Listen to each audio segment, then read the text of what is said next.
from Southeast San Diego, 29 years old. I was sentenced to 17 years in prison. I ended up doing 12 and a half years off that 17 years. I took a deal from 5 to 27 years. They ended up giving me 17 years, I guess, to make it fair to the victim and to the DA. So I guess the judge and the DA was friends. Because I wasn't supposed to get that, I guess. So I was 16 years old. I just got out just about a year ago. In a few more days, it'd be a full year. So the police surrounded my house, helicopters circling around my house, about 10, 15 cars on my block coming to get me. I was lost. My sister crying, my mom crying. Thankfully, my little brother was asleep, when they pulled me out of my house. I was only 16 for about a month. I didn't have no shirt on. I just had on shorts, no socks, just sandals. They pulled me out, laid me in my grass in front of all my neighbors, everything. Guns drawn on me. It was something different. So it was something out like the movies and stuff that you'll see in the movies. So they handcuffed me, put me in the backseat of the car, put these brown paper bags up on my hands while I was handcuffed in the backseat of the car. My mom crying, trying to figure out what's going on. My sister crying, trying to figure out what's going on. My little brother asleep on my mom's shoulder. They were saying it was a shooting. So I'm lost. What shooting? I'm like, what's going on? So they didn't tell me nothing. My mom's still trying to figure out what's going on. They trying to separate me from my mom and everything. So eventually they ended up taking me around the corner to this vacant church. It was already late. By the time they got me, it was daylight time. By the time we left to go to that church, it was night. We ended up staying there all night till about 4 o'clock, 5 o'clock in the morning. And these was unmarked hours. I find out later on when I go to my preliminary hearing. So when they take me there, I'm a minor at the time. I only been 16 for about a month. The police sit in the backseat of the car with me, which you're not supposed to do that, especially with a minor. And y'all have me at a church for no reason, right around the corner from my house. My mom trying to figure out where were they taking me and stuff like that. So undercover, he ended up sitting in the backseat of the car with me. He started questioning me. So yeah, what's going on? What happened and stuff like that. Then he started telling me, oh, I know what you did. You did this. You did that. So I'm like, I didn't do anything. So I just stopped talking after that because now I'm getting kind of worried. Like, why am I still sitting here? Y'all didn't take me to the police station. My mom's not around. My sister's not around. Nobody else is around except a few undercover police. So he keep telling me, no, you did this, you did that. And they just all standing around the car while the police in the backseat of the car with me. So now I'm kind of confused. I'm like, man, what's going on? Like, is y'all about to take me to the police station? Like, am I actually really arrested, or are y'all gonna let me go, or what's going on? So they don't tell me. They just keep telling me. So he started yelling at me. I just get quiet. My hands in the back of me. My shirt, it's getting cold. It's dark time now. It's getting cold. So I'm confused. Eventually, they end up taking me to the police station downtown in San Diego. Take me down there. They book me in. So I see this dude I recognize. I'm like, that's crazy. He right here too. So they book us and everything. They telling me, oh yeah, tell us what you did. Where's the gun at? Where's this at? Why did you have to do that? I'm like, man, I don't know what's going on. So I stopped talking. I don't say nothing else after that. All right, we're just going to book you, take your DNA. We're going to see if your hands got GSR on it, which is gun residue or something like that, gunpowder. I'm just looking like, okay, I'm tired now. At this point, I'm ready to go to sleep. I'm worried at the same time, like, what's going on? So they do all of that. They come back, oh, yeah, we found it on your hands and stuff like that. Yeah, you're booked, blase, blase. Oh, okay. So they booked me, take my fingerprints, everything. They shipped me off to juvenile hall. Now I'm like, dang, like I need to call my mom, really see what's going on. So they don't give me my phone call. Now I'm really like, oh yeah, this is crazy. Eventually, they gave me my phone call, talked to my mom. My mom like, man, don't say nothing.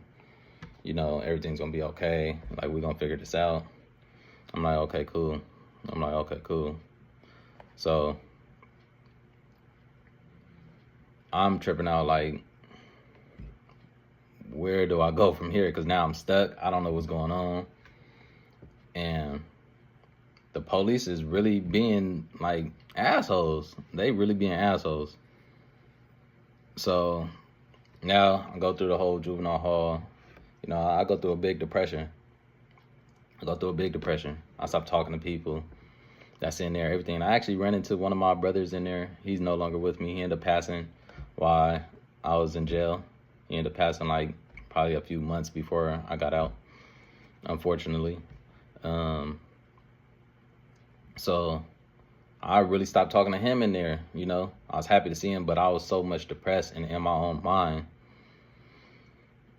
I didn't know how to operate, you know. I really didn't know how to feel, you know. So I was only talking to my current female at that time, and I was only talking to my family, and I was only here and there.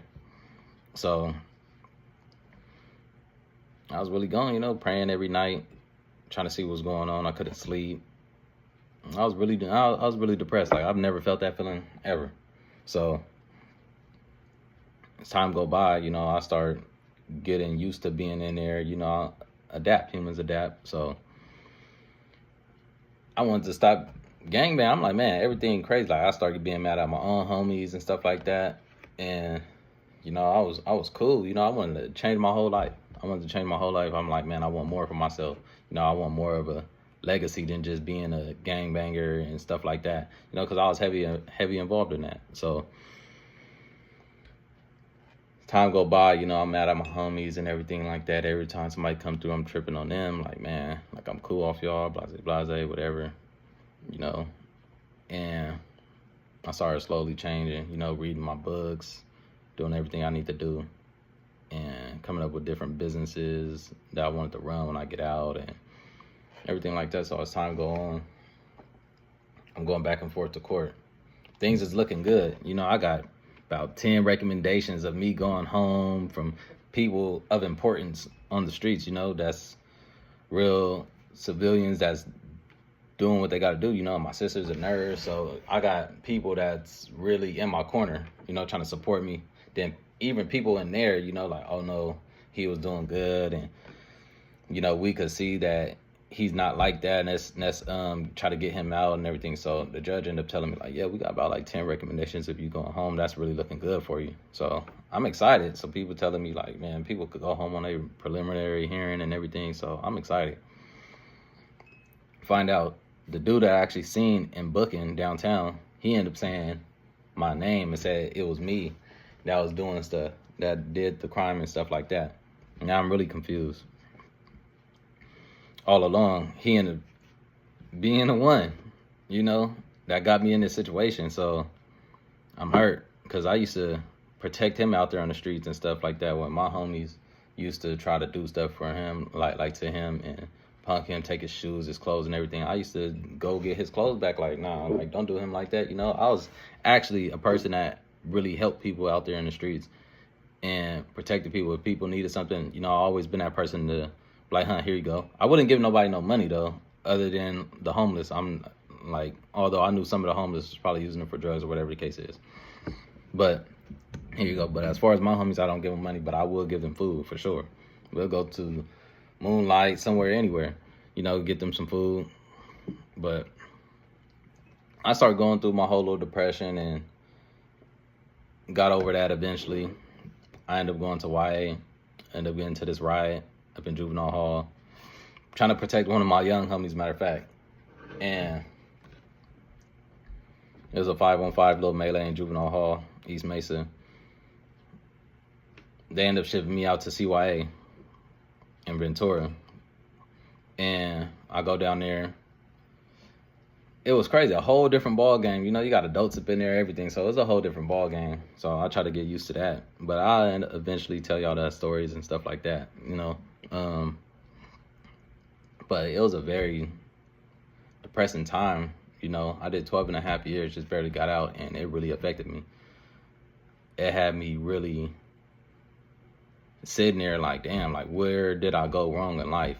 You know, I know I was in the streets and everything like that, but I really didn't know no better, to be honest with you. I was a kid. I was only 16 at the time. I was gangbanging well before that, but I'm a kid. My mind really wasn't fully developed or nothing. Then, you know, the police had the unmarked hours, and it was just a whole bunch of holes in my case to where I felt like I was going to beat it. To be honest with you, I felt like I was going to beat it because everything was looking good for me, you know. Then my lawyer, he was never really on my side. He used to tell me, yeah, you're going to do a long time in prison. You're going to lose your female. You're going to lose your family. You're going to lose everybody that you know because you're about to do a long time in prison. Now, I was going to have to fire him a few times, but me being so young and not knowing the law and not being educated on the law caused me to keep him, which was a big mistake of mine. I should have never done it because nobody's lawyer should be coming in there telling you as a minor, oh, you're going to be doing a long time in prison, you're going to lose your family and all this stuff like that. That's automatically bringing you down. You know, that's discouraging you. That's not giving you any type of hope. And that's what I felt in there. I didn't have any type of hope, to be honest with you. I'm like, dang, I thought I was about to get out, but from him keep constantly telling me this week after week after week, I'm like, oh man, like I got to try to take this deal because I was supposed to take it to trial a few times, which I should have, but I didn't due to him. So I ended up getting that 17 years. They ended up booking me, had me on the news, everything. When I got that 17 years, I didn't even know I got the 17 years, to be honest with you, until he tapped me on my shoulder and said, you got 17 years, 2 strikes, and he walked off. I'm sitting there lost like, huh? I want them to ask him a question, but he didn't left so fast. Him and the DA was friends. I seen him go over there, shake the DA's hand, and start talking to him and laughing with him. I'm like, oh, I'm confused now. I'm like, whoa. And as a kid, I'm trying to process the whole thing, like 17 years, because I already had to process, oh, I'm facing 60 years to life in prison. But now, yeah, 17 sounds better. Yeah, of course, it sounds better. But that's 17 years. I'm only 16. I haven't even lived 17 years on this earth. So I'm kind of like, dang, I'm kind of confused. So I ended up getting booked, going back to juvenile hall. This was 2012, May 25th. I got sentenced. And that was like one of the worst days ever of my life because now I'm thinking about my future is in prison. I don't know what can happen in prison, you know, and they shipped me off to prison. So it's going to be more of the story. I'm going to end up going into details as far as some of the things that happen in prison, some of the things that happen in juvenile hall to YA to prison. I'm just start giving y'all some little stories and everything and letting y'all know some of the things that I actually went through in there. And it's some crazy stuff, though. I'm not going to lie, from stabbings to fights to melees to riots to police doing grimy stuff, and how my whole mental changed from bad to good to where I'm at now in life, which I'm doing very good now. You know, got my LLC, everything. So I'll be able to show y'all the transformation, tell y'all the transformation, and actually give y'all some good stories on stuff that actually happened behind the walls.